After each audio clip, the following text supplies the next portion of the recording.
Everyone, ಎಲ್ರಿಗೂ ನಮಸ್ಕಾರ. ಎಲ್ಲರೂ ಹೇಗಿದ್ದೀರಾ? ನಾನು ತುಂಬ ಚೆನ್ನಾಗಿದ್ದೀನಿ, ನೀವು ತುಂಬ ಚೆನ್ನಾಗಿದ್ದೀರಾ ಅಂತ ಅಂದ್ಕೊಳ್ತಾ ಇದ್ದೀನಿ.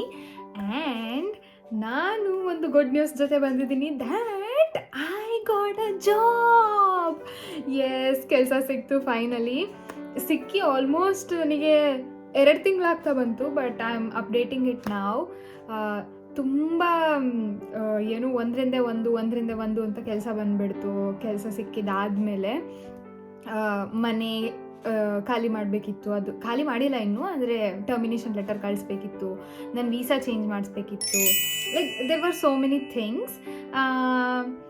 ಆಲ್ಸೋ ನಾನು ಇನ್ಮೇಲಿಂದ ಬರ್ಲಿನಲ್ಲಿ ಇರಲ್ಲ. ನೆಕ್ಸ್ಟ್ ತಿಂಗಳು ಮನೆಗೆ ಕೂಡ ಬರ್ತಾ ಇದ್ದೀನಿ ನಾನು. ಸೊ ಮನೆಗೆ ಬಂದು ಸ್ವಲ್ಪ ದಿನ ಇದ್ದು, ಸ್ವಲ್ಪ ತಿಂಗಳುಗಳಿದ್ದು ಆಮೇಲೆ ವಾಪಸ್ ಬರ್ತೀನಿ. ಆ್ಯಂಡ್ ವಾಪಸ್ ನಾನು ಬರ್ಲಿನಿಗೆ ಬರ್ತಾ ಇಲ್ಲ. So it's a good by two Berlin. ಹೊಸ ಸಿಟಿ, ಹೊಸ ರಾಜ್ಯ, ಹೊಸ ಜಾಗ. ಆ್ಯಂಡ್ ಐ ಡೋಂಟ್ ಮೈಂಡ್, ಖುಷಿ ಆಗ್ತದೆ. ಆದರೆ ಯಾವ ಊರು, ಯಾವ ಕಂಪ್ನಿ, ಏನು ಎಲ್ಲ ನಿಮಗೆ ಆಮೇಲೆ ಅಪ್ಡೇಟ್ ಮಾಡ್ತೀನಿ ನಾನು. So keep on waiting. ಅದ್ರ ಜೊತೆ ನಾನು ಹೇಳಿದ್ದೆ ಲಾಸ್ಟ್ ವಿಡಿಯೋದಲ್ಲಿ, like the more I struggle the better I get ಅಂತ, which is so true. Like ಇಡೀ ಜರ್ಮನಿಯಲ್ಲಿ ಟಾಪ್ 10 ಹೈಯೆಸ್ಟ್ ಪೇ ಮಾಡೋ ಕಂಪ್ನಿಗಳಲ್ಲಿ ಈಗ ನಾನು ಹೋಗ್ತಿರೋ ಕಂಪ್ನಿ ಕೂಡ ಒಂದು.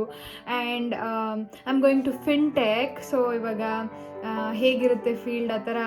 Like fintech is not that fancy though, like e commerce ಥರ ಎಲ್ಲ ಅಷ್ಟು ಫ್ಯಾನ್ಸಿ ಇಲ್ಲ, but still safest work environment ಅಂತ ಹೇಳ್ಬೋದು in this economy. Of course ಏನಾಗ್ತಿದೆ ಏನಾಗ್ತಿಲ್ಲ ಪ್ರಪಂಚದಲ್ಲಿ. So like I am so happy.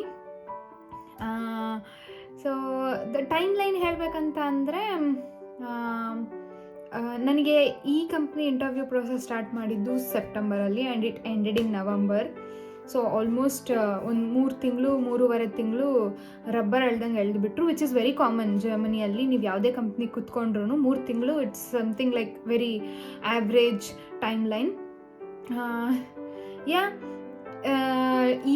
ಈ ವಿಡಿಯೋದಲ್ಲಿ ನಾನು ನಿಮಗೆ ಬರ್ಲಿನಲ್ಲಿ 2 ದೇವಸ್ಥಾನ ಇದೆ, ಹಿಂದೂ ದೇವಸ್ಥಾನ.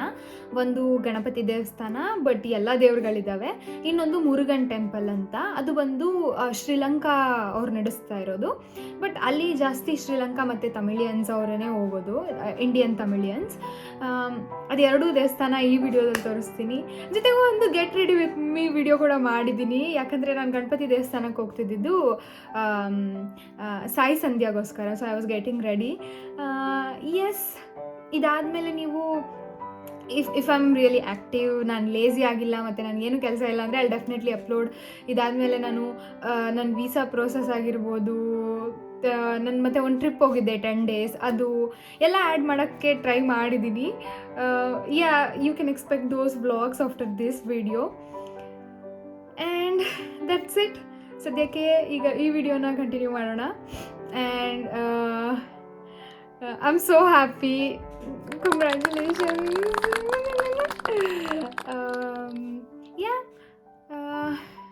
ಇದು ಬಿಟ್ಟು ಬೇರೆ ಏನಿದೆ ಹೇಳೋಕ್ಕೆ? ಸದ್ಯಕ್ಕೆ ಏನೂ ಇಲ್ಲ. I am so excited. ಇನ್ನೊಂದು 3-4 ವಾರ ಮನೆಗೆ ಹೋಗ್ತಾ ಇದ್ದೀನಿ ನಾನು. ಇನ್ನೂ ಫ್ಲೈಟ್ ಟಿಕೆಟ್ ಬುಕ್ ಮಾಡಿಲ್ಲ, ಚೆಕ್ ಮಾಡ್ತಾ ಇದ್ದೀನಿ. And I almost finalised dates, ಯಾವುದು ಹೋಗಬೇಕು, ಏನು ಎತ್ತ ಅಂತ. ಅಷ್ಟೇ ಸದ್ಯಕ್ಕೆ. ಈ ವಿಡಿಯೋ ನೋಡಿ ಆ್ಯಂಡ್ ವಾಟ್, ಅಷ್ಟೇ. ನನ್ನ ಕೆಲಸ ಏನಕ್ಕೆ ಲೇಟಾಗಿ ಸ್ಟಾರ್ಟ್ ಮಾಡ್ತಾ ಇದ್ದೀನಿ ಅಂದರೆ ತುಂಬ ರೀಸನ್ಸ್ ಇದೆ. ಒಂದು ವೀಸಾಗೆ ನಾನು ಟೆನ್ಷನ್ ಮಾಡ್ಕೊಳ್ಳೋ ಹಾಗಿಲ್ಲ, ಕಂಪನಿ ಲಾಯರ್ಸ್ ನೋಡ್ಕೊತಿದ್ದಾರೆ. ಅದು ಬಿಟ್ಟರೆ ನಾನು ಅವರಿಗೆ ಸ್ವಲ್ಪ ರಜಾ ಬೇಕು ಜಾಯ್ನ್ ಆಗೋಕ್ಕೂ ಮುಂಚೆ ಅಂತ ಕೇಳಿದ್ದೆ. ಪ್ಲಸ್ ನಂದು ಇನ್ನೂ ಟೀಮ್ ಡಿಸೈಡ್ ಆಗಿಲ್ಲ, ನಾನು ಯಾವ ಟೀಮಿಗೆ ಹೋಗ್ತೀನಂತ. ನಂದು 3 ಟೀಮಲ್ಲಿ ಸೆಲೆಕ್ಷನ್ ಆಗಿದೆ ಅಂತೆ. So they are still deciding. And ನನ್ನ ಜೊತೆ ಇನ್ನೂ ಬೇರೆ ಯಾರು ಜಾಯ್ನ್ ಆಗ್ತಾರೆ ಅವ್ರದ್ದು ಕೂಡ ಕ್ಲಾಶ್ ಆಗಬಾರ್ದಲ್ಲ ಟೀಮ್ಸ್. ಸೊ ಅದೆಲ್ಲ ಪ್ಲ್ಯಾನ್ ಮಾಡಿ ಸ್ಕೆಡ್ಯೂಲ್ ಮಾಡಿ ಕೊಡೋ ಅಷ್ಟರಲ್ಲಿ ಸ್ವಲ್ಪ ಅವ್ರಿಗೂ ಟೈಮ್ ಬೇಕು. ಹಾಗಾಗಿ ಮ್ಯೂಚುವಲ್ ಅಂಡರ್ಸ್ಟ್ಯಾಂಡಿಂಗಲ್ಲಿ we are starting late. Never mind, ಇವಾಗಿನ ಜಾಬ್ ಮಾರ್ಕೆಟಲ್ಲಿ ಜರ್ಮನಿ ಅಂತಲೇ ಅಲ್ಲ, ಅಮೇರಿಕಾ ಅಂತಲೇ ಅಲ್ಲ, ನಮ್ಮ ಇಂಡಿಯಾ ಅಂತಲೇ ಅಲ್ಲ, ಇಡೀ ವರ್ಲ್ಡ್ ವೈಡ್ ಕೆಲಸಕ್ಕೆ ಎಷ್ಟು ಪ್ರಾಬ್ಲಮ್ ಆಗ್ತದೆ ಅಂತ ಗೊತ್ತಿದೆ. ಅಂಥದ್ರಲ್ಲಿ ಯಾವುದೋ ಒಂದು ಸಿಕ್ಕಿದೆ ಅಲ್ಲ, ಸೊ ಅದರಲ್ಲೂ ಬೆಸ್ಟ್ ಸಿಕ್ಕಿದೆ ಅಲ್ಲ. So I am so happy. I'm almost ready. ಯಾರಲ್ಲ ಅವಳು ಹುಡುಗಿ ದೇವತರ ಅವಳೆ ಒಂದ್ ಮಣ ಮೇಕಪ್ ಮಾಡ್ಕೊಂಡು Let's wear this chain.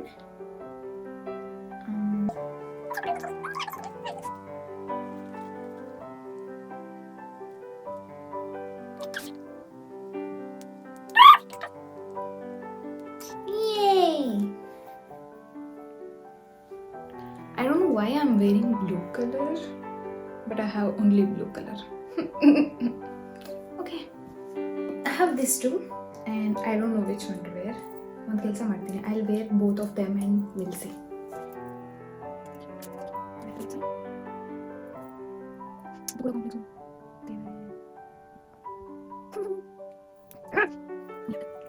This is the other one.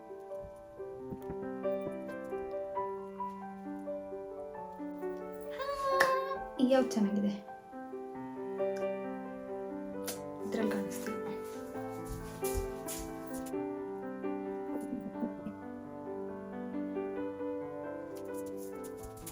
I guess I'll go with this, and since the theme is silver, I'm wearing this watch.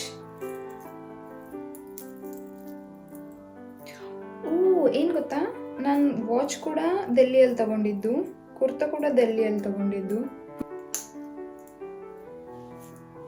ಅಪ್ಪ ಇದು ತುಂಬ ಕಾಂಪ್ಲೆಕ್ಸ್ ಇದೆ.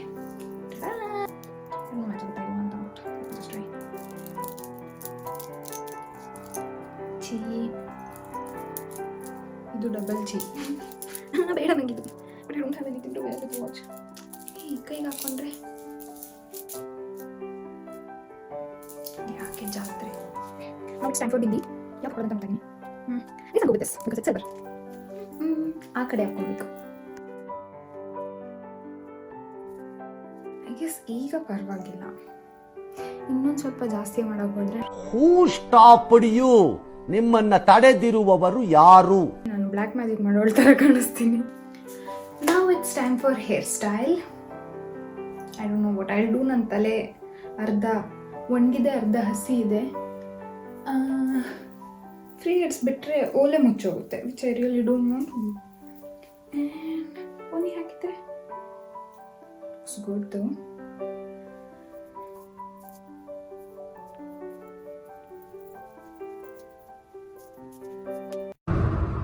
ನೋಡು, ನಿನ್ನ ಗಂಗಾ ನಾಗವಲ್ಲಿ ಆಗಿರೋದನ್ನು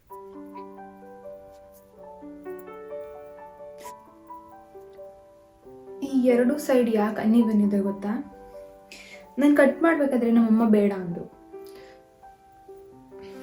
ಹೌದು, ನಮ್ಮಮ್ಮ ಬೇಡ ಅಂದಿದ್ದಕ್ಕೆ ಹಂಗಾಗಿತ್ತು. ನನಗಂತೂ ಈ ಜೀವನವೇ ಬೇಸರವಾಗಿ ಹೋಗ್ಬಿಟ್ಟಿದೆ. ಬೇಡ ಅಂದಿದ್ದು ಮಾಡಕ್ ಹೋದ್ರೆ ಹಿಂಗೆ ಆಗುತ್ತೆ. But it's okay, I figure it out. Decided to wear pony.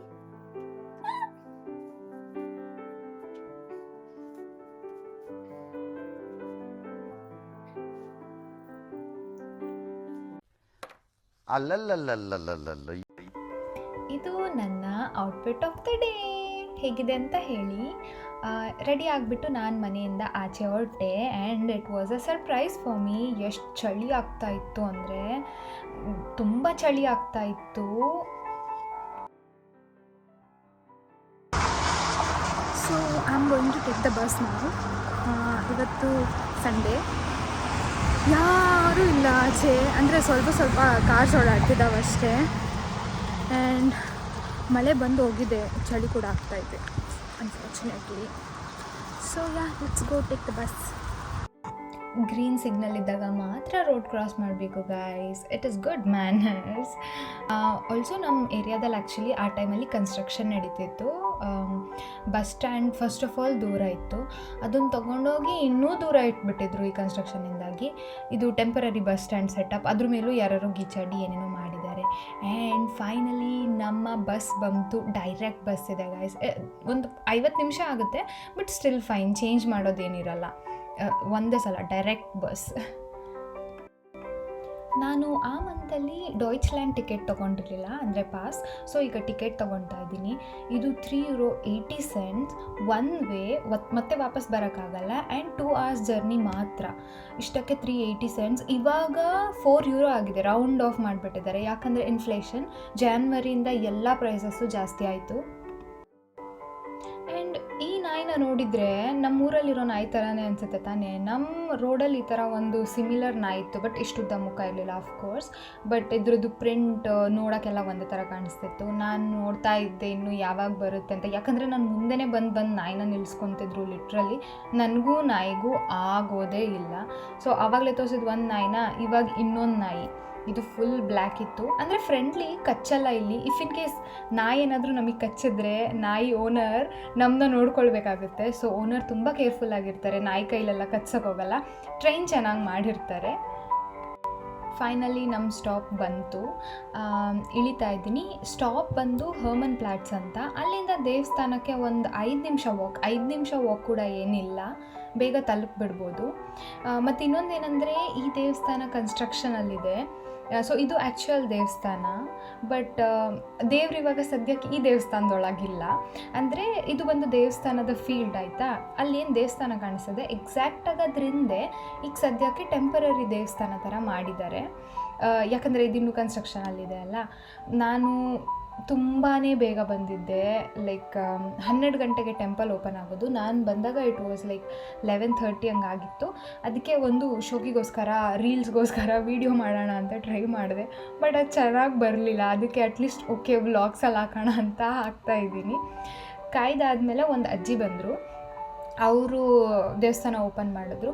So ಈ ಥರ ಇದೆ ಇವಾಗಿನ ದೇವಸ್ಥಾನದ ಎಂಟ್ರೆನ್ಸ್. ಇದು ಶೂ ರ್ಯಾಕ್ ಅಫ್ಕೋರ್ಸ್. ಇಲ್ಲಿಂದ ಶೂ ಬಿಟ್ಟು ನಾವು ಎಂಟ್ರಿ ಆದರೆ ಒಂದೇ ಹಾಲ್ ಇದು. ಮುಂಚೆ ಇದನ್ನು ಏನಾದರೂ ಕಲ್ಚರಲ್ ಆ್ಯಕ್ಟಿವಿಟೀಸ್ಗೆ ಅಂತ ಯೂಸ್ ಮಾಡ್ಕೊತಿದ್ರು, ಈಗಲೂ ಯೂಸ್ ಮಾಡ್ತಾರೆ. ಪ್ಲಸ್ ಅದ್ರ ಜೊತೆ ದೇವಸ್ಥಾನ ಇದೆ, ಅಂದರೆ ದೇವ್ರನ್ನ ಇಟ್ಟಿದ್ದಾರೆ. ಮತ್ತು ಇನ್ನೊಂದೇನೆಂದರೆ, ಜರ್ಮನಿ ಅಂತಲೇ ಅಲ್ಲ, ಯಾವುದೇ ವಿದೇಶಕ್ಕೆ ಹೋದ್ರೂ ಒಂದು ಏರಿಯಾದಲ್ಲಿ ನಮಗೆ ಎಲ್ಲ ದೇವ್ರೂ ನೋಡೋಕ್ಕೆ ಸಿಗ್ತಾರೆ. ಎಲ್ಲ ದೇವ್ರನ್ನೂ ಅಲ್ಲಿ ಕೂರಿಸ್ಬಿಟ್ಟಿರ್ತಾರೆ. ಹೆಸರಿಗಷ್ಟೇ ಇದು ಗಣೇಶನ ದೇವಸ್ಥಾನ, ಬಟ್ ನೀವು ನೋಡ್ಬೋದು ಇಲ್ಲಿ ಎಲ್ಲ ದೇವಸ್ಥಾನ ಇದೆ. ಎಲ್ಲ ದೇವ್ರುಗಳಿದ್ದಾರೆ. ಎಲ್ಲರಿಗೂ ಒಂದು ರೌಂಡ್ ಕೈ ಮುಗಿದು ವಿಡಿಯೋ ಮಾಡೋ ಅಷ್ಟರಲ್ಲಿ ಅಂಕಲ್ ಕೂಡ ಬಂದರು, ಅಂದರೆ ದೇವಸ್ಥಾನದ ಐನೂರು. ಇನ್ನೊಬ್ಬರಿದ್ದಾರೆ, ಅವರು ಕನ್ನಡದವರು. ಅವರು ಗಣೇಶನ ದೇವಸ್ಥಾನದ ಐನೂರು ಅಂತಲೇ ಫೇಮಸ್. ಅವರು ಇತ್ತೀಚೆಗೆ ನಾನು ಹೋದಾಗೆಲ್ಲ ಕಾಣಿಸೇ ಇಲ್ಲ. ಮೇ ಬಿ ನಾನು ಹೋಗೋ ಟೈಮ್ ಅವ್ರು ಹೋಗೋ ಟೈಮ್ ಮ್ಯಾಚ್ ಆಗ್ತಾ ಇಲ್ವೋ, ಅಥವಾ like he was very old. ಅವ್ರು ವಯಸ್ಸಾಗಿ ರಿಟೈರ್ಮೆಂಟ್ ತೊಗೊಂಡಿದ್ದಾರಾ ಏನು ಅಂತಲೂ ಗೊತ್ತಿಲ್ಲ. ಆ್ಯಂಡ್ ಇದು ನಮ್ಮೂರ ಗಣೇಶ, ನೋಡ್ಕೊಳ್ಳಿ. ಆ್ಯಂಡ್ ಇವತ್ತು ಗಣೇಶನಿಗೆ ನನ್ನದೇ ಫಸ್ಟ್ ಅಪ್ಲಿಕೇಶನ್, ನಾನೇ ಫಸ್ಟ್ ಭಕ್ತರು ಬಂದಿದ್ದು. ಇವರು ಬಂದಿದ್ರಲ್ಲ, ಅವರು ಮತ್ತೆ ದೀಪ ಹಚ್ತಿದ್ದಾರೆ. ಅಷ್ಟರಲ್ಲಿ ನಾವು ಎಲ್ಲ ಸಾಯಿ ಸಂಧ್ಯಾಗೆ ರೆಡಿ ಮಾಡ್ಕೊಂಡಿದ್ವಿ. ಇವರೇನಿದ್ದಾರೆ, ಇವ್ರ ಹೆಸರು ರೇವಂತಿ ಅಂತ. ಇವರು ಆ್ಯಕ್ಚುಲಿ ಎಲ್ಲ ಆರ್ಗನೈಸ್ ಮಾಡೋದು. ಸೊ ನಾವು ಎಲ್ಲ ರೆಡಿ ಮಾಡಿಕೊಂಡು, ನಾವು ಯೂಶ್ವಲಿ ಫಸ್ಟು ವಿಷ್ಣು ಸಹಸ್ರನಾಮದಿಂದ ಸ್ಟಾರ್ಟ್ ಮಾಡ್ತೀವಿ. ಅಲ್ಲಿ ಚಿಕ್ಕದಾಗಿ ಮೂರ್ತಿ ಇಟ್ಟಿದ್ದೀವಲ್ಲ, ಅದು ಅಭಿಷೇಕಕ್ಕೋಸ್ಕರ. ಆ್ಯಂಡ್ ಅಫ್ಕೋರ್ಸ್ ನಾನು ಪಾರ್ಷಲಿ ಬ್ಲೈಂಡ್, ಕನ್ನಡ ಇಲ್ಲ ಅಂದರೆ ಹೆಂಗೆ ಓದೋಕ್ಕಾಗತ್ತೆ. ನನಗೆ ಬಾಯ್ಪಾಠ ಆಗಿಲ್ಲ, ಬುಕ್ ನೋಡಿಕೊಂಡೇ ಓದಬೇಕು.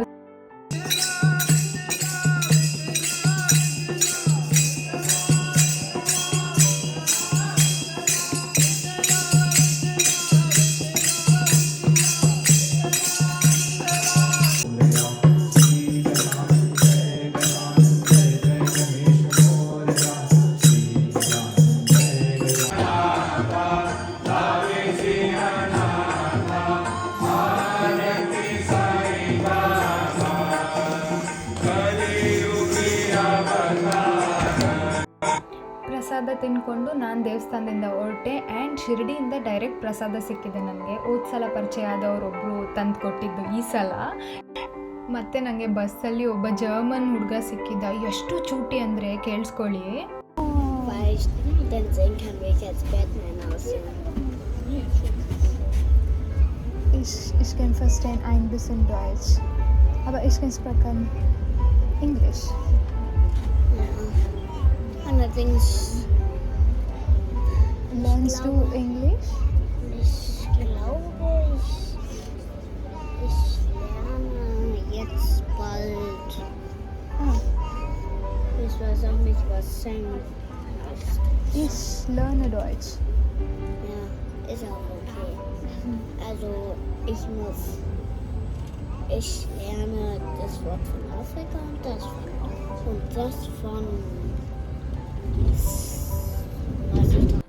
ನಿಮ್ಮ ಅಮ್ಮನ ಪಿಂಡ ಯಾವ ಬೋಳಿ ಮಗನಿಗೆ ಅರ್ಥವಾಗುತ್ತೆ. Ich weiß nicht, wie die Länder so richtig heißen. Wie heißen sie? Deutschland und sonst fällt mir kein anderer Name ein. Ich vergesse mal den Namen von denen. Deswegen weiß ich das nicht. Wie heißen sie? Das kann ich nicht so gut erklären. Merken die nicht. Mein Papa, You don't want to say your name? mein Papa hat mir es zwar gesagt, aber ich kann es mir trotzdem nicht merken. Kann ich es mal machen? Mein Papa sagt es mir bestimmt zu Hause. Okay. Ich weiß zwar nicht, wie ich das lerne, wie ich dann Sprache lerne, aber mein Papa wird sie bestimmt. ನಾನು ಯಾಕೆ shock ಆದೆ ಅಂದರೆ ಅವನು ಎಲ್ಲ ಹೇಳ್ತಿದ್ದ, ಅವನ ಹೆಸರು ಕೇಳ್ದಂಗೆ ಮಾತ್ರ ಹೇಳೋಕ್ಕಾಗಲ್ಲ ಅಂದ. ಅದು ಅಲ್ಲದೆ ನಾನು ಮಾತಾಡ್ಸಿದ್ದಲ್ಲ, ಅವನೇ ಬಂದಿದ್ದ ನಾನು ಓಲೆ ಚೆನ್ನಾಗಿದೆ ಅಂತ. ಈಗಿನ ಕಾಲದ ಮಕ್ಕಳು. ಇದು ಇನ್ನೊಂದು ದಿನ, ಇದು ಆಲ್ರೆಡಿ ಜಾನ್ವರಿ ಆ್ಯಂಡ್ ಇವತ್ತು ನಾವು ಹೋಗ್ತಾ ಇರೋದು ಮುರುಗನ್ ಟೆಂಪಲ್ಗೆ, ಅಂದರೆ ಸುಬ್ರಹ್ಮಣ್ಯ ಸ್ವಾಮಿ ದೇವಸ್ಥಾನ. ಮತ್ತು ಇನ್ನೊಂದೇನೆಂದರೆ ಇದನ್ನು ನಡೆಸ್ಕೊಂಡು ಬರ್ತಿರೋರು ಭಾರತೀಯರಲ್ಲ, ಶ್ರೀಲಂಕಾ ದೇಶದವರು. ಅದರಲ್ಲೂ ಇವಾಗ ನೀವು ಯೋಚನೆ ಮಾಡ್ತಿರ್ಬೋದು ಯಾಕೆ ನೇಮ್ ಬೋರ್ಡ್ ತಮಿಳಲ್ಲಿದೆ ಅಂತ. ನಾನು ಕೇಳ್ಪಟ್ಟಂಗೆ ಕೆಲವೊಂದು ಶ್ರೀಲಂಕನ್ಸ್ ತಮಿಳನ್ನೇ ಮಾತಾಡ್ತಾರಂತೆ. ಆ್ಯಂಡ್ ಇಂಡಿಯಾದ ತಮಿಳಿಯನ್ಸ್ ಕೂಡ, ತಮಿಳ್ನಾಡೋರು ಗಣೇಶನ ದೇವಸ್ಥಾನಕ್ಕೆ ಹೋಗೋದು ತುಂಬ ಕಡಿಮೆ, ಎಲ್ಲರೂ ಇಲ್ಲಿಗೆ ಬರ್ತಾರೆ. ಇದು ಆ್ಯಕ್ಚುಯಲ್ ಪ್ರಾಪರ್ ದೇವಸ್ಥಾನ ವೈಬ್ಸ್ ಕೊಡುತ್ತೆ. ಆರತಿ ಮಾಡೋದಾಗಿರ್ಬೋದು, ಅಭಿಷೇಕ ಅರ್ಚನೆ ಎಲ್ಲ ಮಾಡ್ತಾರೆ. ಪ್ರಾಪರ್ ನಮಗೆ ಸೌತ್ ಇಂಡಿಯನ್ ಫೀಲ್ ಕೊಡುತ್ತೆ ಈ ದೇವಸ್ಥಾನದಲ್ಲಿ. ಈ ದೇವಸ್ಥಾನದಲ್ಲೂ ಸೇಮ್ ಅದೇ ಥರ, ಬರೀ ಒಂದು ಮಾತ್ರ ದೇವರಿಲ್ಲ, ತುಂಬ ದೇವರಿದ್ದಾವೆ. ಮತ್ತು ಇನ್ನೊಂದು ಇದ್ರದ್ದು ಆರ್ಕಿಟೆಕ್ಚರ್ ಮಾತ್ರ ತುಂಬ ಚೆನ್ನಾಗಿದೆ. ಐ ಹೋಪ್ ಗಣೇಶನ ದೇವಸ್ಥಾನ ಕೂಡ ಇಷ್ಟೇ ಚೆನ್ನಾಗಿ ಬರುತ್ತೆ ಅಂತ. ಇನ್ನು ಯಾವ್ಯಾವ ದೇವರಿದೆ ಅಂತ ಒಂದೊಂದೇ ನೋಡ್ಕೊಂಡು ಬರೋದಾದರೆ, ಫಸ್ಟ್ ಇರೋದು ಗಣೇಶ. ಹೆಸರು ಸ್ವಲ್ಪ ಡಿಫ್ರೆಂಟ್ ಆಗಿದ್ದಾವೆ ಅಕಾರ್ಡಿಂಗ್ ಟು ತಮಿಳಿಯನ್ಸ್. ಮತ್ತು ಇದು ನೋಡಿ, ಸ್ಟೋನ್ ಥರ ಕಾಣಲಿ ಅಂತ ಹೇಳಿ ಎಷ್ಟು ಚೆನ್ನಾಗಿ ಪೇಂಟ್ ಮಾಡಿದ್ದಾರೆ. ಇದು ಬಂದು ಅಫ್ಕೋರ್ಸ್ ಈಶ್ವರ ಶಿವ. ಮತ್ತು ನೆಕ್ಸ್ಟ್ ನಾನು ತೋರಿಸೋದು ಬಂದು ಮಹಾವಿಷ್ಣು ದೇವಸ್ಥಾನ. ನಾನು ಯೂಶ್ವಲಿ ಎಲ್ಲೂ ನೋಡಿಲ್ಲ ನಮ್ಮ ಕರ್ನಾಟಕದಲ್ಲಿ ಅಟ್ಲೀಸ್ಟ್ ಮಹಾವಿಷ್ಣು ದೇವಸ್ಥಾನ. ಯಾವಾಗಲೂ ಅದು ಮಹಾವಿಷ್ಣು ಅವರ ಅವತಾರನೇ ನಾವು ಪೂಜೆ ಮಾಡಿರೋದು. ಸೊ ಇದೊಂದು ಹೊಸ ಅನುಭವ ನನಗೆ ಈ ದೇವಸ್ಥಾನದಲ್ಲಿ. ಇದು ನಾಗಮ್ಮ. ಎಸ್, ಹೌದು, ಇವರು ಇಲ್ಲಿ ನಾಗಮ್ಮಂಗೆ ತುಂಬ ಪ್ರಾಮುಖ್ಯತೆ ಕೊಡ್ತಾರೆ. Of course it is a Subramanya Swamy temple. ನಾವು ಪೂಜೆ ಟೈಮಿಗೆ ಕರೆಕ್ಟಾಗಿ ಹೋಗಿದ್ವಿ. ಸೊ ಅದು ನೀವು ನೋಡ್ತಿರ್ಬೋದು, ಅವ್ರು ಇವಾಗ ಕಾಲಭೈರವೇಶ್ವರನಿಗೆ ಪೂಜೆ ಮಾಡ್ತಿದ್ದಾರೆ. ಅದೇ ಲಾಸ್ಟ್ ದೇವರು. ಮಧ್ಯದಲ್ಲಿ ಸುಬ್ರಹ್ಮಣ್ಯ ಸ್ವಾಮಿ ಇದೆ. ಸೊ ಸುತ್ತ ಇಷ್ಟು ದೇವಸ್ಥಾನ. ಇದು ಮೆರವಣಿಗೆ ದೇವರು. ಏನಾದರೂ ಮೆರವಣಿಗೆ ಇದ್ದರೆ ಇದನ್ನ ಇಡ್ತಾರೆ. ಮತ್ತು ಇದು ಮಾಮೂಲಿ ನವಗ್ರಹ ಕಟ್ಟೆ. ಇದು ಕೂಡ ಮೆರವಣಿಗೆ ದೇವರೇ. ಮತ್ತು ಲಾಸ್ಟ್ ಕಾಲಭೈರವೇಶ್ವರ ಸ್ವಾಮಿ. ಮಧ್ಯದಲ್ಲಿ ಸುಬ್ರಹ್ಮಣ್ಯ ಇದೆ, ಸುತ್ತ ಬೇರೆ ಬೇರೆ ದೇವರುಗಳಿದೆ. ಮತ್ತು ಈ ಕಂಬ ನೋಡಿ ಎಷ್ಟು ಮಿನಿಮಲ್ ಆಗಿ ಎಷ್ಟು ಚೆನ್ನಾಗಿ ಮಾಡಿದ್ದಾರೆ. ಸೊ ಹೇಗನ್ನಿಸ್ತು ಜರ್ಮನಿಯ ಬರ್ಲಿನ್ ಸಿಟಿಯಲ್ಲಿರೋ ಈ ಎರಡೂ ದೇವಸ್ಥಾನ ನಮ್ಮ ದೇವಸ್ಥಾನಕ್ಕೆ ಎಷ್ಟು ರಿಲೇಟಬಲ್ ಇದೆ ಅಂತ ಕಮೆಂಟ್ ಸೆಕ್ಷನಲ್ಲಿ ತಿಳಿಸಿ. ನಾನು ಬರ್ತೀನಿ ಇನ್ನೊಂದು ವಿಡಿಯೋ ಜೊತೆ ಆದಷ್ಟು ಬೇಗ. ಅಲ್ಲಿವರೆಗೂ ಟೇಕ್ ಕೇರ್, ಬಾಯ್ ಬಾಯ್.